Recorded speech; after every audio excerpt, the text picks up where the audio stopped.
Venga, pues con este capítulo vamos a cerrar ya todo el tema de Judas Iscariote, que al final hay mucho de lo que hablar, pero es que si no al final pues hago todo sobre lo mismo y bueno, quiero variar también. Eh, vale, pues para continuar con esta tercera parte, con esta ya termino. A ver, eh, bueno, hubo una persona hace años, hablando de un tema, que me dijo que si fue todo un plan divino, entonces nosotros no controlamos nuestro destino. O sea, con esto no, me quiero referir al tema de que Dios creó a Judas a unas sabiendas de que Judas iba a traicionar a Jesús. Que ese era el plan. Que Judas traicionase a Jesús. Y claro, ese comentario, pues para mí tiene razón. En el sentido amplio de la palabra, ¿no? Y siendo una cuestión como tal, pues no es una pregunta menor. Porque, a ver, si Dios sabía antes de crear a Judas exactamente lo que iba a ocurrir, como acabo de comentar, entonces Judas no podía no hacerlo. Su acto ya estaba escrito en la realidad antes de que él naciera. Entonces, eso no es libre albedrío. Eso es un teatrillo con guión cerrado donde el actor cree que está improvisando. ¿Sí, no? Entonces, eh, aquí, a ver, los teólogos lo que han hecho ha sido intentar salir de esta cuestión de tres maneras, de esa pregunta, ¿no? Pero ninguna de esas maneras llega a cuajar, no cuadra, no funciona del todo. Esas tres maneras que tenemos son la molinista, la calvinista y la agustiniana, ¿vale? La agustiniana, ¿qué es? Que es que Dios sabe lo que harás, pero no lo causa él directamente, ¿vale? Él lo sabe, pero no lo provoca, ¿vale? También dice que el problema es que saber el futuro con certeza absoluta y causarlo son en la práctica lo mismo. Luego, que si Dios sabe que harás X y no puede estar equivocado, pues no podías hacer otra cosa. Vale, esto es lo que dice la corriente agustiniana. La molinista dice que tú eliges, pero que Dios eligió el mundo donde elegirías exactamente eso. O sea, la trampa aquí se mueve un nivel, no desaparece, se mueve, se desplaza, ¿vale? Y luego tenemos la calvinista, que esto ya es predestinación total. Que esta, pues al menos, pues fue muy honesta. Bueno, fue honesta. Porque Calvino vio la contradicción, la nombró. Y lo que hizo después, pues dijo, pues bueno, es mejor dejarla estar. Vamos a dejarlo como está. ¿Vale? Entonces, ninguna de estas opciones llega a cerrar porque ninguna se atreve a ir hasta el final. Llegan a un punto y dicen, uff, no, hasta aquí, de aquí no paso. Vale. Entonces, si Judas no podía elegir de otra manera, la culpa que justifica su condena durante 2000 años no tiene base ninguna. Para que haya culpa moral, tiene que haber otra opción. Es que sin eso no hay culpa, es imposible. Hay causa, hay función, pero no hay culpa en ningún sentido que tenga sentido. O sea, la condena de Judas no es un juicio, es una designación. Es señalar directamente a alguien y decir, tú eres el malo, tú eres el villano de esta historia. Tú eres el Voldemort. Tú eres Sauron, ¿no? Bueno, villanos. Thanos. Pues eso.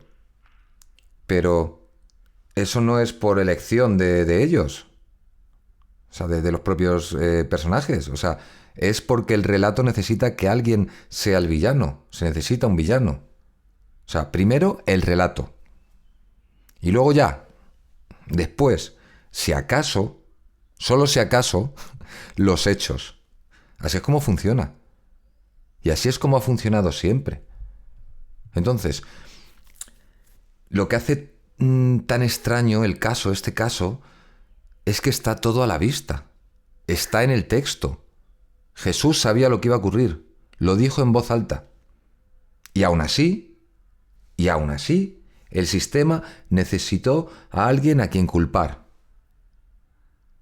Entonces, si las comunidades necesitan villanos para mantenerse unidas, y esa necesidad puede más que la verdad de lo que ocurrió, entonces Judas no es una excepción, no es ninguna excepción histórica, es como una plantilla, ¿no? Cada comunidad, en cada época, produce el suyo, produce su Judas. El proceso siempre es el mismo, es señalar, amplificar, repetir, hasta que la capa de interpretación es tan gruesa y tan pesada que nadie recuerda qué había abajo. ¿No? Entonces, con Judas tenemos los textos originales para comparar. Podemos ver exactamente el momento en que entregado, como he dicho, que es que esto me parece de lo más importante de lo que he descubierto, que entregado se convirtió en traicionado. Se cambió una palabra por otra. Y eso casi nunca pasa.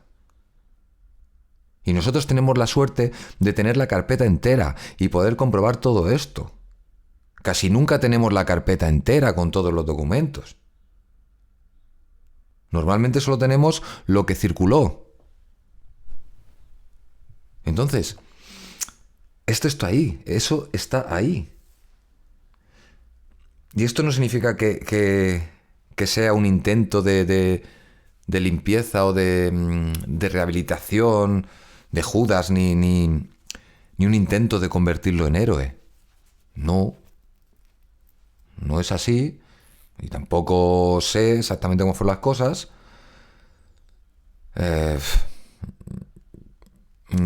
Aún así, tengo diferentes teorías, hay cosas que me cuadran más, pero aún así es que tampoco te voy a decir que hizo lo correcto. Entonces,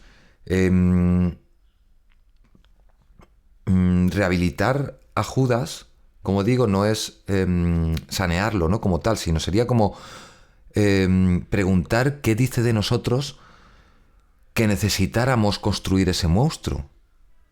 ¿Qué dice de nosotros mismos? ¿Y qué función cumplía? Porque debajo de 2000 años de capas no hay un traidor. Lo que hay es un hombre, creo yo, que creyó en algo con tanta fuerza que tomó la decisión pues más arriesgada de su vida. Que se equivocó en sus cálculos, que creía que iba a pasar una cosa, estaba convencido y no fue así. Es que después de haber visto a Jesús todo lo que hacía, pues, no sé, no sé, es que al final es eso, no es un traidor, al final es un hombre que es que hay mucha humanidad aquí. Es una persona que cuando vio el resultado de lo que había ocasionado no pudo seguir viviendo. Bueno, es una de las versiones, pero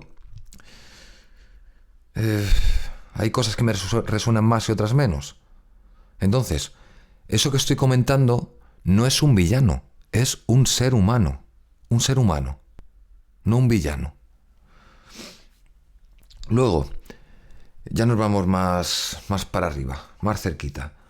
1945, vale, en 1945 se abrieron los campos. Y entonces aquí Occidente tuvo que mirar lo que había producido. Vale. La cultura, que la cultura pues no tiene que proteger ninguna institución, pues empezó a contar la historia de otra manera. ¿Vale? Y lo que encontró fue que el relato no aguantaba el análisis. ¿Qué quiero decir con esto? O sea, dicho en otras palabras, que el villano era demasiado perfecto para ser verdad. Entonces, la cultura vio esto antes que la teología. ¿Por qué? Porque la cultura mira, o quiere mirar. Y la teología mira y a lo mejor deciden no seguir mirando. Entonces, para ir terminando, este es más cortito. Respecto a todo esto, a ver, para mí, el momento en el que esto dejó de ser algo académico fue cuando me enteré, o sea, cuando descubrí, cuando leí que en muchas ciudades de Europa las comunidades judías cerraban sus casas el Viernes Santo, como una rutina anual. No era prevención, no era una precaución ocasional, no. Lo hacían porque sabían lo que podía pasar cuando terminaban las representaciones de la Pasión. Y en algunos lugares, esto que estoy diciendo ocurrió hace menos de 100 años. Entonces, la línea que va de ahí hasta una traducción del siglo III, hasta un verbo que alguien eligió, hasta un nombre que sonaba como el nombre de un pueblo entero, es una línea totalmente directa. Está documentada. No es algo metafórico. Entonces, lo que ocurrió con Judas no es una historia de hace 2000 años, no. Es la descripción exacta de un mecanismo. Alguien ocupa un hueco. Se le carga con lo que la comunidad no quiere cargar. Y el relato llega antes que los hechos. Y se repite hasta que parece que es verdad. Y la persona real, que existió, desaparece debajo de todo ese barro. Y eso pasa a día de hoy. Ese mecanismo no necesita 2000 años para funcionar. No necesita una religión ni necesita una institución. Lo único que necesita es un grupete, necesita un grupo y una tensión que esté bastante marcada. Y alguien que ocupe ese hueco de villano. Y ya está, y lo demás ya se construye solo. Lo demás funciona solo. Es ir ya coloreando.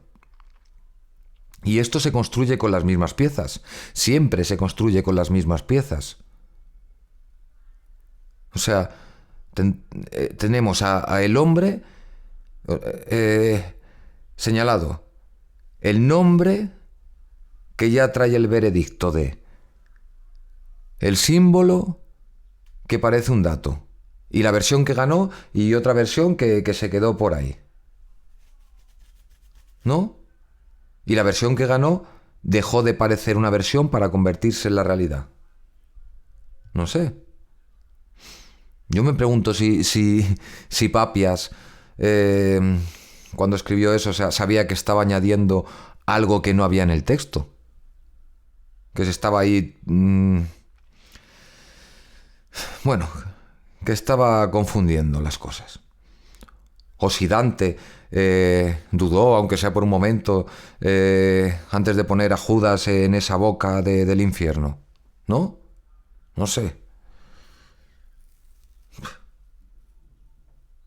No sé, me pregunto también que a lo mejor es que ellos estaban contando, simple y llanamente, la verdad tal y como la conocían, y nada más. Igual que nosotros.